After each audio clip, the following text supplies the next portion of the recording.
Mau menyaksikan kajian Buya Yahya tanpa biaya internet? Segera pasang parabola Al-Bahjah TV di rumah Anda. Bebas biaya bulanan dan tanpa koneksi internet.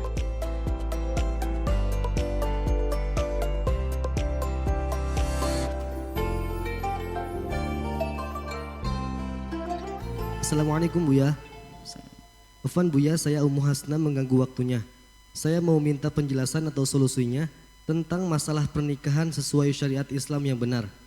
Kronologi tepatnya sekitar 4 tahun yang lalu, kurang lebihnya adik saya menikah. Permasalahannya, adik saya dari kecil diurus paman saya.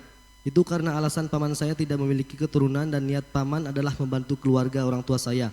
Karena memang status sosial.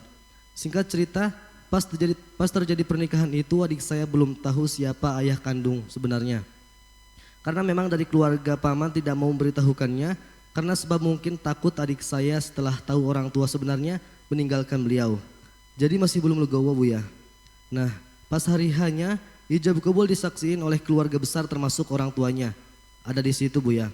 Tapi yang jadi wali nikahnya adalah paman saya dan si adik itu memakai binti nama paman bukan binti orang tua kandungnya. Itu bagaimanakah? Apakah secara agama pernikahannya sudah sah atau belum? Apa harus diadakan lagi akad dengan bapak kandungnya lagi Buya? Terima kasih Buya, semoga Buya berkenan untuk bisa menjelaskan tentang ini atau gimana solusinya Buya. Baik.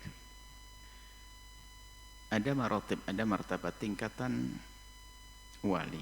Kalau masih ada ayah, selagi masih ada ayah kandung, maka paman tidak bisa menikahkannya. Selagi masih ada ayah kandung, paman tidak bisa menikahkannya. Jadi hukumnya kalau paman menikahkan masih ada kakak kandung, maka tidak sah pernikahan dalam mazhab kita Imam Asy-Syafi'i. Kecuali jika sang kakak sudah menjatuhkan haknya memberikan kepada adiknya. Kepada adiknya, yakni pamannya sang atau kepada kakaknya. Jadi haknya adalah urutannya seperti itu. Maka dalam hal ini kehadiran sang ayah itu tentu ada bentuk restu. Jadi dalam hal ini bahwa pun sudah pernikahan sudah terjadi, tidak usah kita bikin heboh begitu. Karena kalau memang tidak, dia mengatakan aku walinya. Sementara sang ayah pun juga tidak mengatakan begitu.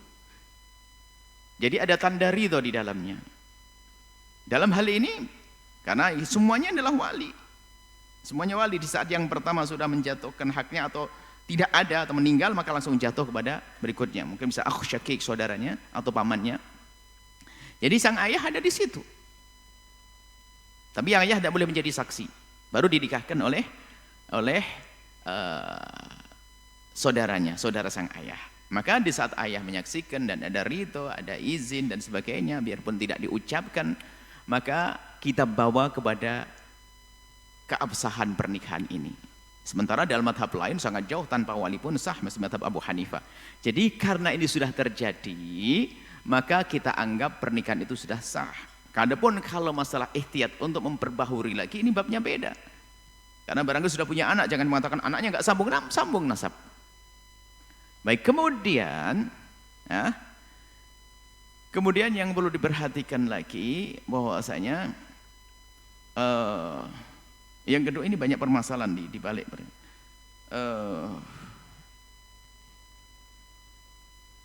Masalah memberitahu.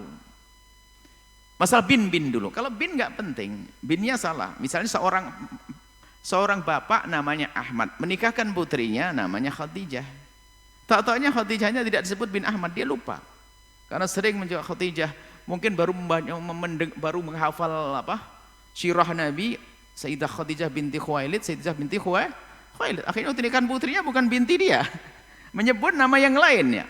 Yang penting ada ta'yin orang yang ditentukan, bahkan kok jangankan bintinya, namanya pun dirubah tetap sah. Misalnya Anda namanya Ahmad, punya anak namanya Azizah. Anaknya di depan Anda, anak nikah dengan laki-laki namanya Ali. Ya Ali, aku nikahkan engkau dengan putriku Fatimah ini. Namanya Fatimah.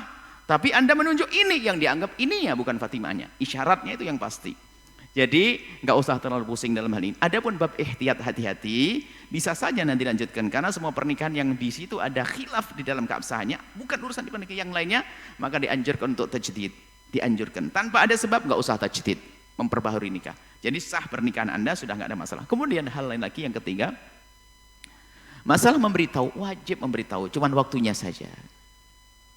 Wajib memberitahu bahasanya itu bukan ayahnya. Paman Anda wajib suatu ketika harus berani dengan besar hati, karena tujuannya merawatkan karena Allah. Adapun kalau anak tidak mau ataupun mau, itu urusan dia dengan Allah. Asalkan kita didik yang benar, ya nggak mungkin dong. Orang lain saja kadang bisa merawat kita kok. Apalagi ponakan. Tinggal bagaimana kita mendidiknya. Kecuali kita salah mendidiknya, tidak kita kenalkan Allah, tidak kita kenalkan Rasulullah, sehingga menjadi orang yang tidak tahu terima kasih. Lihat, setelah tahu ini bukan ayahnya, langsung lari meninggalkannya. Berarti kita salah mendidik. Tapi sebagai paman, sampaikan kepada paman, tidak boleh menyimpan sampai artinya harus ada waktu suatu ketika untuk memberitahu.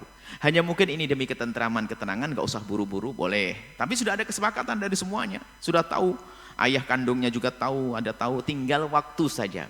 Cuman kami ingatkan kepada siapapun, kalau memang itu adalah bukan anaknya, harus diberitahu kepada orang-orang yang jadi saksi di kiri kanannya. Kalau terjadi apa-apa, meninggal dan sebagainya, tidak mewarisi nanti.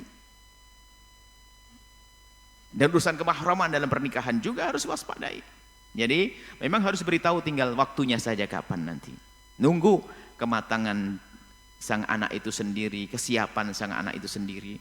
Jangan-jangan nanti kecewa karena mungkin pamannya sangat sayang, ternyata biarpun sayang ternyata bukan ayahnya, dia akan kecewa. Atau ternyata melihat ayah kandungnya dianggap sebagai paman, ternyata jauh lebih bagus, nanti balik kepada ayahnya, bisa saja.